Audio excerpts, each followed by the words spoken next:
Welcome to Bio Samachar. This is Shilpi Baryar, founder and CEO of Bio Samachar. So एक common question है बच्चों का और in fact काफ़ी सारे लोगों का, व्हाट आफ्टर बीएससी। मुझे पता है अभी 12th के बाद admission season is going on और काफ़ी सारे बच्चों ने बीएससी में एडमिशन लिया है या जिन्होंने अप्लाई करा है, या वो बच्चे जो बीएससी कर रहे हैं, सेकेंड ईयर में है, फाइनल सेमेस्टर में है, उनके मन में भी ये सवाल है व्हाट आफ्टर बीएससी। सो चलिए आज इसी टॉपिक पे बात करेंगे, व्हाट आफ्टर बीएससी। क्या बीएससी के बाद कोई स्कोप है या it's just the waste of time, और do we have taken the best decision of our life after taking this decision to enrol in BSc courses. So ये जो भी हम इस वीडियो में डिस्क्राइब करेंगे उसको हम 2 पार्ट्स में डिवाइड करने वाले हैं। फर्स्ट पार्ट में मैं आपको ये बताऊंगी कि आपको अपनी ग्रेजुएशन ड्यूरेशन में अपने अंदर कौन कौन सी स्किल्स डेवलप करनी है ताकि आगे जाके आपको अपना करियर परस्यू करने में दिक्कत ना आए, या जो वो स्किल्स की लैक की वजह से बच्चों को दिक्कत आती है वो ना आए, और आपके पास क्या क्या करियर एस्पेक्ट्स अवेलेबल हैं बीएससी के बाद। सो इसमें अगर आपको कहीं पे भी कोई डाउट आए, कहीं पे भी आपको कुछ क्लैरिटी चाहिए, तो आप वीडियो के नीचे कमेंट कर सकते हो या हमसे इंस्टाग्राम टेलीग्राम पे कनेक्ट कर सकते हो। सो चलिए वीडियो को स्टार्ट करते हैं। सो बीएससी ड्यूरेशन में चाहे आप अभी एडमिशन ले रहे हो या आप ऑलरेडी एक बीएससी के स्टूडेंट हो, चाहे इस एकेडमिक सेशन में आप कोई और प्रीवियस 1 या 2 एकेडमिक सेशन में आपने एडमिशन लिया है और अभी आप अपने कॉलेज में डिग्री परस्यू कर रहे हो, सो आपको 3-4 चीज़ों का ध्यान रखना है। सो जो पहली चीज़ है जिस पे आपको ध्यान रखना है वो है स्किल डेवलपमेंट। देखो कोई सा भी कोर्स करें, चाहे हम बीएससी करें, बीटेक करें, बीए करें, बीकॉम करें, एनी ऑफ द कोर्स, अगर आपके पास स्किल है then you are the master of that field. If you don't have any skill तो वो बहुत बड़ा प्रॉब्लम है। सो अब आप कहोगे कि मैम हम तो अपनी डिग्री ऑनेस्टली कर रहे हैं, हम हर सेमेस्टर में अच्छे से पास कर रहे हैं, सो स्किल तो डेवलप हो ही रही है। येस ट्रू, स्किल डेवलप हो रही है, बट थ्योरेटिकल नॉलेज के साथ साथ आपको प्रैक्टिकल स्किल्स पे भी फोकस करना है। प्रैक्टिकल स्किल्स 2 तरीके के हो सकते हैं। जो बच्चे ग्रेजुएशन कर रहे हैं जिनका वेट लैब मतलब हैंड्स ऑन लैबोरेटरी में एक्सपीरियंस है, be it physics, chemistry, botany, zoology, biotechnology, microbiology, food technology, वो लैबोरेटरी बेस्ड स्किल डेवलप करने की कोशिश करें। मतलब लैबोरेटरी में इस्तेमाल होने वाली इंस्ट्रूमेंट्स को चलाना सीखें, उसके रिलेटेड स्किल्स मतलब डेटा एनालिसिस सीखें, ताकि वो आगे जब जॉब में जाए तो उनको दिक्कत ना आए। काफ़ी सारे बच्चे ऐसे होते हैं जब वो बीएससी करते हैं और उनको पहली बार project assistant, research assistant, intern के तौर पे किसी रिसर्च इंस्टीट्यूट को ज्वाइन करने का मौका मिलता है। सो उन्हें एक्सपेरिमेंट करने में काफ़ी दिक्कत आती है। जैसे एक्सपेरिमेंट्स हम कॉलेज में करते हैं वो ग्रुप में होता है, आपके पास एक प्रोटोकॉल होता है, कुछ नहीं आया अरे तू थोड़ा बता दे, कुछ टीचर से पूछा, ऐसे करके जब आप प्रोफेशनली जाओगे स्किल मतलब परफॉर्म करने उन चीज़ों को, तो आपको बहुत प्रिसीजन के साथ करना होगा। सो उसके लिए आपको वो इक्विपमेंट, वो टेक्निक्स करनी आनी चाहिए। तो ये सीखने का सबसे अच्छा मौका है कॉलेज ड्यूरेशन में। आप बार बार करो, चीज़ों को सीखो। कहीं नहीं समझ में आ रहा है तो अपने सीनियर से पूछो, अपने प्रोफेसर से पूछो, बट टेक्निक्स पे ज़रूर ध्यान दो।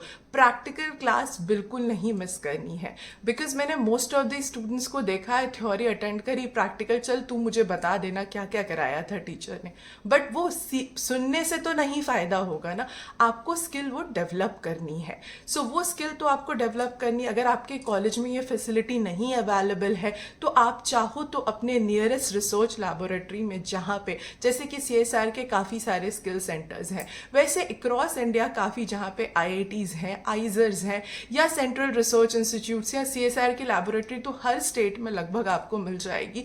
वहाँ पे जब ट्रेनिंग प्रोग्राम्स ऑर्गेनाइज होती है तो आप वहाँ जाके सीख सकते हो, या अपने आसपास जिस भी यूनिवर्सिटी में वो टेक्निक अवेलेबल है वहाँ पे उस टेक्निक के रिलेटेड कोई वर्कशॉप हो रहा है तो वो ज़रूर जाके अटेंड करें। तो इस तरीके से आप प्रैक्टिकल स्किल्स डेवलप कर पाओगे। आजकल काफ़ी ज़्यादा आईटी, डेटा एनालिटिक्स का भी स्कोप है बीएससी कोर्सेज में। अब आप कहोगे वो कैसे, हम तो तो साइंसेज में ग्रेजुएशन कर रहे हैं, बट ऐसा नहीं है। साइंसेज और इंफॉर्मेशन टेक्नोलॉजी का जो एमालिगेशन है, be it bioinformatics, chemoinformatics या any field of the sciences जिसके साथ हम इन्फॉर्मेटिक्स ऐड कर देते हैं, सो वो जो मैं लैबोरेटरी प्रोसेस की बात कर रही थी, उन कॉम्प्लेक्स प्रॉब्लम्स को हम ईजिली डेटा एनालिटिक्स के थ्रू सॉल्व कर सकते हैं। सो उसके लिए आपको अपनी इन्फॉर्मेटिक्स वाली स्किल्स पे काम करना होगा। मतलब आपको वो सॉफ्टवेयर्स चलाने सीखने होंगे या डेवलप करने सीखनी होगी, कोडिंग सीखनी होगी, एआई सीखना होगा, डेटा एनालिटिक्स सीखना होगा। अगर आप चाहते हो कि आप बल्क डेटाज को, बायोलॉजिकल डेटा को हम एनालाइज कर पाए, सो उसके लिए आपको डेटा एनालिटिक्स आना चाहिए। सो वो कैसे होगा? काफ़ी सारे सर्टिफिकेशन कोर्स, इनफैक्ट आजकल तो काफ़ी सारे certification courses free of cost available हैं, बट आप देखोगे उनके डेट्स आती हैं, आईआईटी कराता है, या बहुत मिनिमलिस्टिक चार्ज के बेसिस पे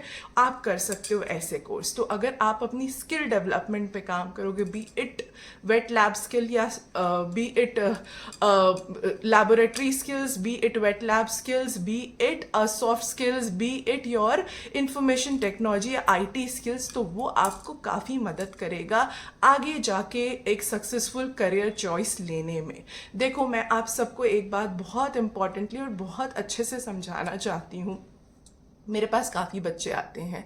मैंने पहले भी, जब मैं रेगुलर कॉलेज में पढ़ाती थी, when I was in scientific management, तब भी बच्चे पूछते थे, because I am also from this field. मैंने भी अपनी BSc MSc बायोटेक्नोलॉजी में करी है। उसके बाद मैंने काफ़ी दिनों तक काम भी करा है साइंटिफिक मैनेजमेंट में, 15 ईयर्स तक अप्रॉक्सीमेटली। सो जब भी बच्चे आते हैं तो पूछते हैं कि हम ऐसा क्या, सो हमने अपने एक्सपीरियंस से यही सीखा है कि that is a major lack जब बच्चों के पास स्किल्स नहीं होती। अगर आपके पास स्किल है, नेटवर्किंग है, राइट इंफॉर्मेशन है, जो इंफॉर्मेशन देना हमारा काम है, हम कोशिश करते हैं कि मैक्सिमम इंफॉर्मेशन बच्चों तक पहुंच पाए, तो वो इंफॉर्मेशन आपको मिल गई, आपने स्किल डेवलप कर ली, नेटवर्किंग अच्छी करोगे तो definitely your career will be worth it. But अगर आप इनमें से एक भी पैरामीटर मिस करोगे तो definitely it will not worth it, be it any course. It's not that कि कोई फैंसी सा कोर्स कर रहे हैं हम तो वो करने के बाद बहुत वर्थ इट होगा। जनरली बच्चे मुझे पूछते हैं कि मैम क्या BSc कोर्सेज के बाद हमें प्लेसमेंट्स मिलती है, कोई स्कोप होता है, नहीं होता है? सो देखो, मैंने जैसे आपको क्लैरिटी से बताया, if you will have that skill set in particular duration of your course, definitely you will have a good career. But if you will not be able to develop skill set, तो tough है situation. But वो भी tough नहीं होगी अगर आपको बाद में भी, सपोज अभी मुझे कोई सुन रहा है जिसने ग्रेजुएशन कर रखा है बट उसको लगता है कि somehow I am missing in my laboratory skills, या मैंने डेटा एनालिटिक्स या बायो इन्फॉर्मेटिक्स या जो मैं सीखना चाहता था स्किल्स, वो मैं कॉलेज में पर्टिकुलरली नहीं सीख पाया।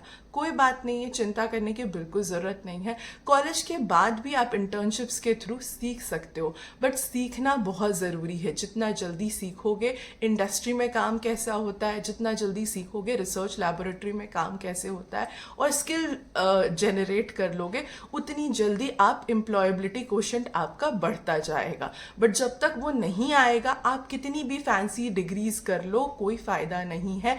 आपको मे बी हो सकता है कि इनिशियल एंट्री मिल भी जाए, बट वहाँ को उस जॉब को सस्टेन करने के लिए भी आपको स्किल आना ज़रूरी है।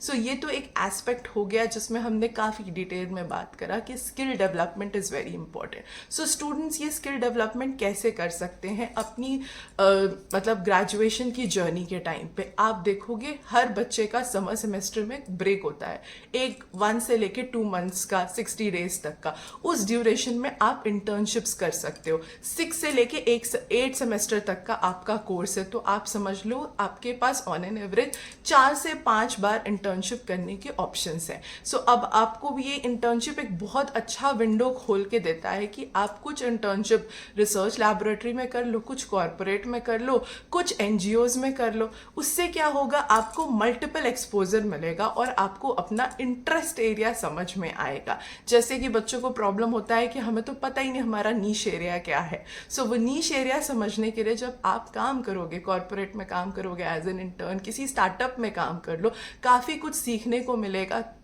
भले आपको स्टाइपेंड थोड़ा कम मिले, but still you will learn a lot of thing कि कैसे काम होता है, बिकॉज स्टार्टअप वाले मल्टीपल रोल्स करते हैं एक ही इंसान, तो आपको मल्टीपल चीज़ें सीखने को मिल जाती है. In fact in corporate also if you go and see how corporate people work, इसका क्या हायरार्की लेवल्स होता है, इसमें कौन कौन से डोमेन्स अवेलेबल हैं, सो वो आपको समझने में मदद मिलेगी. साथ आप रिसर्च लैबोरेटरी में जाओगे तो देखोगे साइंटिस्ट कैसे काम करते हैं, रिसर्च स्कॉलर्स क्या काम करते हैं, रिसर्च का क्या स्कोप है. Talk to your seniors, talk to PhD scholar, those who are looking to do PhD, कि वेदर इट इज़ वर्थवाइल और not and whether you are made for research और नॉट. बिकॉज रिसर्च में obviously time है, तो आपको थोड़ा patience रखना होगा, and everybody is not made for research. So एक कॉमन नोशन है BSc के बच्चों के साथ that you are going to do further research only. ऐसा नहीं होता that everybody need to do research.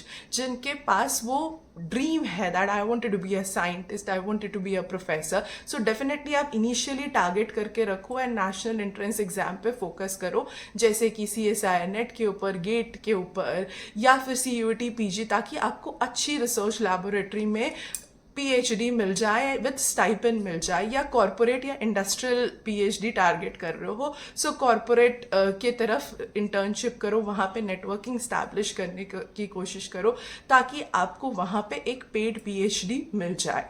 सो ये उनके लिए है जिनका रिसर्च में इंटरेस्ट है. Suppose you don't have any interest in research sector, आपको शुरू से पता है कि मुझे कॉरपोरेट में काम करना है, तो आपको अलग स्किल सेट्स डेवलप करने हैं. आपको ऐसा नहीं है कि यूनानिमसली आपको सिर्फ वही उसी एरिया पे फोकस करना है, because interest area, see 10 friends होंगे, 10 पीपल हैव डिफरेंट इंटरेस्ट. ऐसा नहीं है कि 10 के 10 फ्रेंड्स का सेम ही इंटरेस्ट होगा, तो मेरा फ्रेंड क्या कर रहा है that will not give you success. So सबसे पहले आपको अपना इंटरेस्ट एरिया फिगर आउट करना है. तो supposingly you have an interest area in corporate sector, so आप जो इंटर्नशिप्स करोगे वो कॉर्पोरेट सेक्टर्स में करोगे. आप जो अपनी स्किल डेवलपमेंट करोगे, बी डेटा एनालिटिक्स की काफ़ी डिमांड है कॉर्पोरेट में, क्योंकि whether you go to any industry, data तो हर जगह, उसकी एनालिसिस बहुत ज़रूरत है. AI is the next generation thing. So artificial intelligence सीखो, अपनी सॉफ्ट स्किल्स पे काम करो, नेटवर्किंग पे काम करो, आप नेटवर्किंग अच्छी स्टैब्लिश करो, लिंक्डइन कम्युनिटीज़ ज्वाइन करो, आप कॉन्फ्रेंसेज अटेंड करो, कॉर्पोरेट वाले कॉन्फ्रेंसेज अटेंड करो जहाँ पे कॉर्पोरेट के लोग आते हैं, उनसे मिलो, बातें करो, समझने की कोशिश करो कहाँ पे आपकी एरिया इस इंडस्ट्री में वैकेंसीज होती है, उन कंपनीज को टारगेट करो, वहाँ पे इंटर्नशिप करने की कोशिश करो.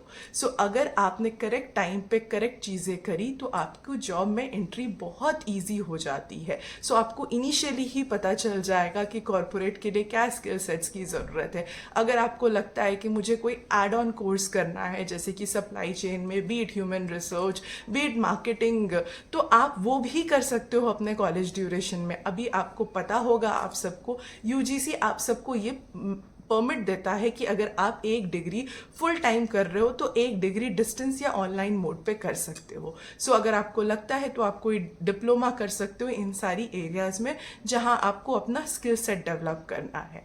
और उसके बाद कॉर्पोरेट वाले बच्चे कॉर्पोरेट ज्वाइन कर सकते हैं, रिसर्च सेक्टर वाले रिसर्च सेक्टर ज्वाइन कर सकते हैं. तो इस तरह से अगर प्लानिंग करोगे तो काफ़ी अच्छा एंड सक्सेसफुल करियर होगा. इन दोनों करियर एस्पेक्ट के अलावा एक और करियर एस्पेक्ट है जो मेरा पर्सनल फेवरेट है, दैट इज एंटरप्रेन्योरशिप.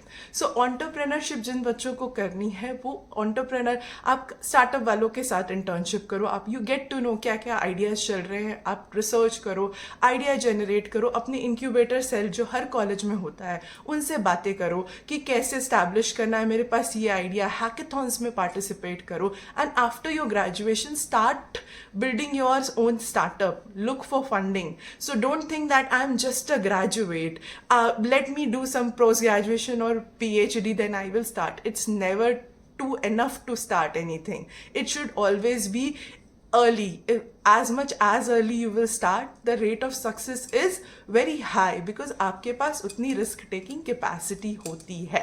सो जिस भी एरिया में आपको जाना है उस एरिया के बारे में समझने की कोशिश करो, उस एरिया के अंदर स्किल्स डेवलप करो. Once you will have a good skill, you will say the package success will come to your door step, weather it is BSc, BA, BCom, any degree. But अगर आप skill set नहीं develop करोगे, networking नहीं develop करोगे, तो tough definitely it's going to be tough, चाहे आप कितनी भी फैंसी डिग्री कर लो. So in the end I just wanted to say that अगर मुझे कोई भी स्टूडेंट अभी सुन रहा है, सो नटशेल में मैं आपको यही कहना चाहूँगी, 3 skills that are the major skill that you have to generate during your graduation. पहला, any of the skill set that you have to generate.